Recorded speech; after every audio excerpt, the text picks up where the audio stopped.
जब भीष्म पितामह को अर्जुन ने बाणों की सैया पर लेटा दिया, तब भगवान कृष्ण आखिरी बार उनसे मिलने गए। उनको देखकर भीष्म पितामह ने अपने अंतिम शब्द में कहा, हे केशव, मुझे मेरे पिछले 10 जन्म याद है, लेकिन इसके बाद भी मैंने ऐसा क्या बड़ा अनर्थ कर दिया कि आज मुझे ये दिन देखना पड़ा।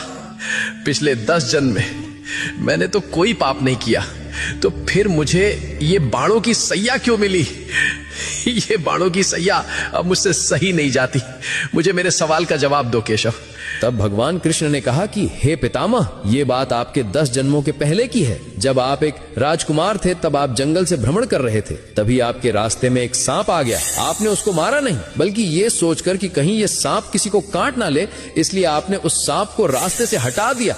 लेकिन गलती से बेचारा सांप कांटों के झाड़ में फंस गया। वो जितनी बार निकलने की कोशिश करता, वो उतना ही कांटों में और ज्यादा फंस जाता था। कई दिनों तक वो सांप उन कांटों में फंसा रहा और भगवान से प्रार्थना करता रहा कि हे प्रभु, इससे अच्छा तो मुझे मार ही देते।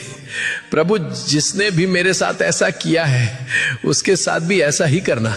लेकिन पिछले 10 जन्मों में आपने ऐसा कोई पाप ही नहीं किया जिससे आपको उस कर्म का फल भोगना पड़े। लेकिन जब द्रौपदी का चीर हरण हो रहा था, तब आप मौन रहकर भी ये सब देखते रहे थे। आप चीर हरण को रोक सकते थे, लेकिन आपने ऐसा नहीं किया। तभी आप इस पाप का भागीदार बन गए थे। इसी कारण से जैसे वो सांप उस दिन कांटे में फंसा था, आज उसी प्रकार आपको ये कांटे की सैया मिली है। तुम कितने भी बुरे कर्म कर लो, लेकिन उसका फल अवश्य मिलता है, इस जन्म में या फिर अगले जन्म में, लेकिन मिलता जरूर है। भगवान कृष्णा को दिल से मानने वाले भक्त कमेंट में जय श्री कृष्णा अवश्य लिखें।